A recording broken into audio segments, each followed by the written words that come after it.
saw that.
So I'm sure many of you are glad that all this several days of foo-for-ah is about over.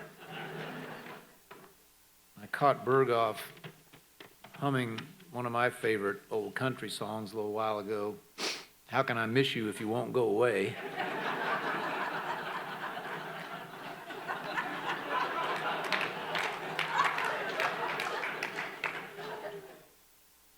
I have been really overwhelmed by the goodwill that everyone has shown these last few weeks, and especially the last few days. Messages from every direction, fellow co-workers here, faculty, staff, alumni, and of course, very special to me, students. I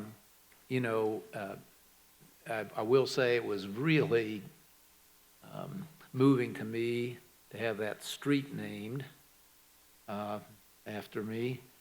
I know there's a few people around the campus who've been waiting 10 years to walk all over me. Now they'll finally get their chance. But I think they are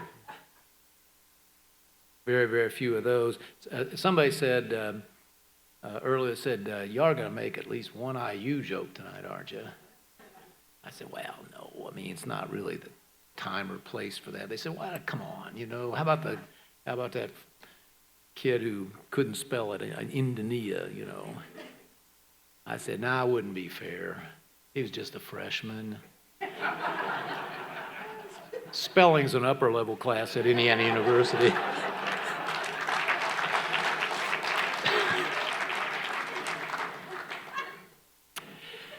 If there's one thing I noticed really on arrival, and maybe I knew it even before about Purdue, is if there's one thing that characterizes our university very seriously, it's that we're too modest. This was a great place on the day I arrived, had been for a very long time. And I don't think had ever bothered to tell its story as well as it could have. And so to some extent, I thought that one place I could add value was to spread the word and share the news and to bring people here, even former presidents, to have a look for themselves and maybe go away and tell a few more people. And so to some extent, I think we've simply been telling people who should have known all along what a great institution this is. I like to think that we've added a few features over the last 10 years. I believe that we have stood for value at a time when many people have been questioning, is higher education really worth it? Are these young people learning anything meaningful, anything sufficiently useful to them that justifies the cost they're being charged? And we've worked on that every day. That little catchphrase that was in the video, higher education at the highest proven value, I just blurted it out in a radio interview in the first year I was here, and I've never been able to improve on it. That's one thing we're really all about. And that is, so we've tried to enhance the quality, control the cost, and then demonstrate any way we could, try to prove to ourselves and therefore to others that our students were growing and learning and making headway. And I believe that there's good evidence that we have. We've stood for excellence at scale. We did not accept that there's a trade-off between bringing education to more people, the original assignment of land-grant universities like ours, to open the doors, widen the apertures to higher education. And many people with some cause said, well, the bigger you grow, the lower the quality of the students you'll have. Many of them will not succeed. And we have challenged that. And in fact, we've grown 30%. The quality of our students, their performance, their graduation rates, everything has gone up, not down. As my successor will be happy to tell you, we've grown to one of the biggest engineering colleges anywhere. And at number 4 in the national rankings, we are bigger than the top 3 put together. So you don't have to trade that off, and I think we're demonstrating that.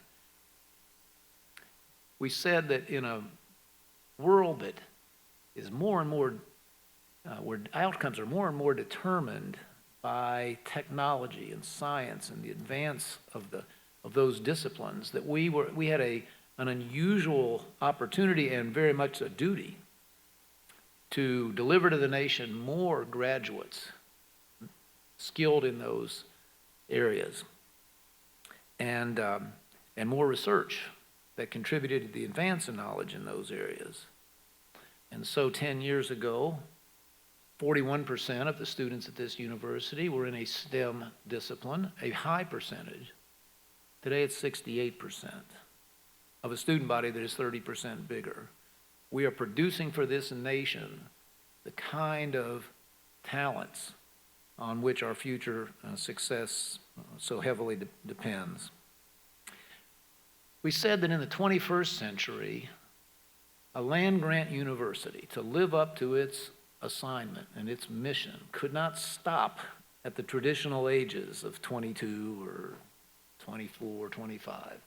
That there was a huge universe of people out there, twice as big as all the students on the 4-year campuses that we think about, who had started college and hadn't finished, let alone those who had never gotten started. And that a land-grant university had a responsibility to try to find a way forward for them. So we leaped into the online adult education world at Purdue Global. People rightly questioned that. Many were surprised and stunned by that. Today, it's one of the proudest things we do. You want to get yourself emotional, go check YouTube for the short video of the most recent Purdue Global commencement on this campus. And you'll see signs that say, "Grandma made it." And you'll see single moms and people, construction workers, and people who have got a new leg up because of Purdue University. And we said that in this world, in this economy, the most precious asset a state could hope to have is a research-based, STEM-strong university like ours. That this was our moment, and therefore our duty, to become not just a producer of great talent and new research, oh yes, all that, but also an economic engine in our own right, to attract businesses to this area and to this state who would want to be near a source of talent, near a source of faculty brilliance, and that symbiotically, as they came here, they would produce for us new opportunities, internships, and jobs for our graduates, research opportunities for our faculty, and a more vibrant environment around this campus so we can attract the next great talent and the next great cohort of students. And John Dennis, Tony Roswarski, our partners locally, we've pulled together and done that.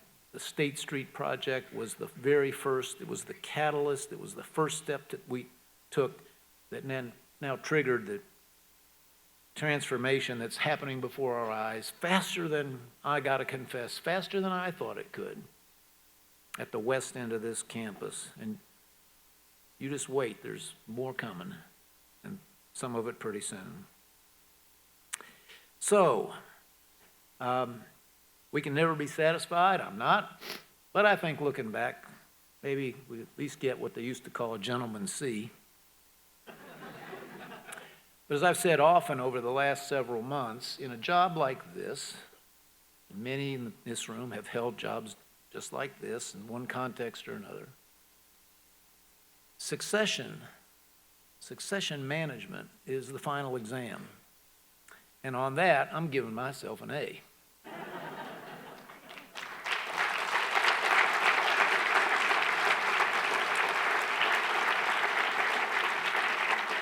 Obviously not just me, the nation's best board of trustees. I am not making that statement lightly. We have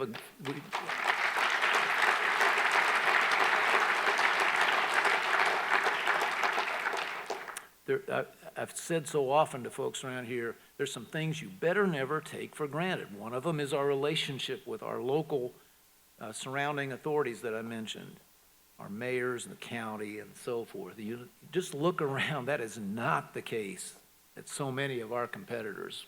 Some places quite the opposite.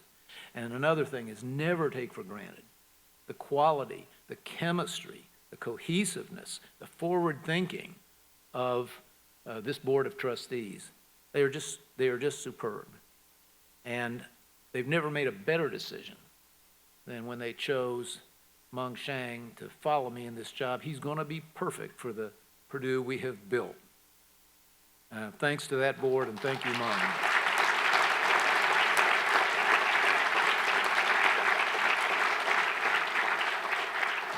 I promise you he will keep our boiler up.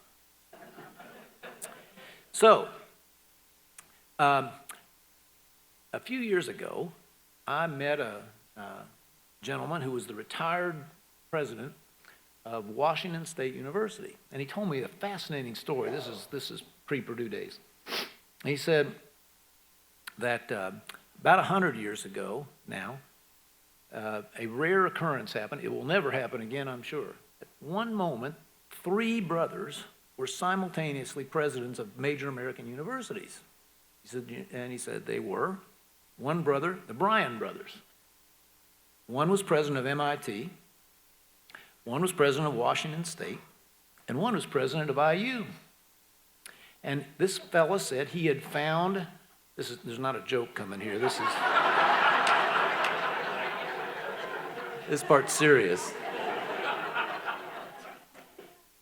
He found a letter in the archives at Washington State that was written from the IU brother to the Washington State brother.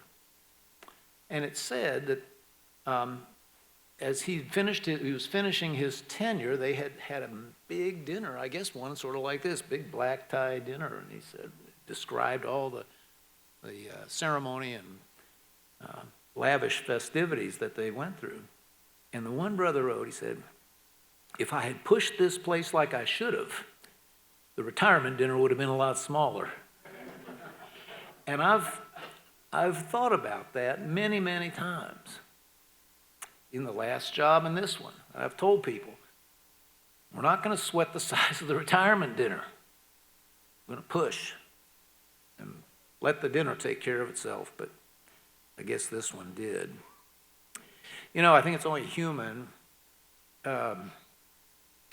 to, kind of wonder how, we all do, I think, how we'll be remembered, and hope that it's in a positive way. I notice from time to time, read a lot of history, things that sort of catch my eye in that regard. And I read one in a book, it was really about the Northwest Territory and the development of this part of the country, in the post-revolutionary period. And it was about a judge over in Ohio. His name was Ephraim Cutler, a very admirable person. His family had kept slavery out of the Northwest Territory. He was an active abolitionist. He was the father of public education in Ohio, and the founder then of Ohio University. So very, very busy, and a distinguished legal career too. And at his passing, the local paper wrote, "In every sphere and every relation of life, he was a useful man." So, I like that. I thought that'd be a good thing to be, a useful man. I've tried to be. But my very favorite was the story told by someone Sherry and I got to know, Edmund Morris, who wrote the biographies, plural, of Theodore Roosevelt. And he records that at TR's death, a young boy in Oyster Bay, New York, where Roosevelt had lived, was given the homework assignment to write about him, and he said he was a fulfiller of good intentions. Now there's something you'd like to be. This world is full of people with good intentions, but not all of them fulfill them. At Purdue, we fulfill them. And I believe together we have, and I hope we will continue to do so. I love, as you love, the fight song. I think we've got the best fight song in American higher education. But I got to tell you that at least as much or more, I like the Purdue hymn. Only takes a minute for usually the Purduettes to sing it. And you know it. But it's close by the Wabash and famed Hoosier land. Stands old Purdue, serene and grand. Well, these last 10 years haven't always been serene, but every day's been grand. And thank you for making it that way. Hail Purdue.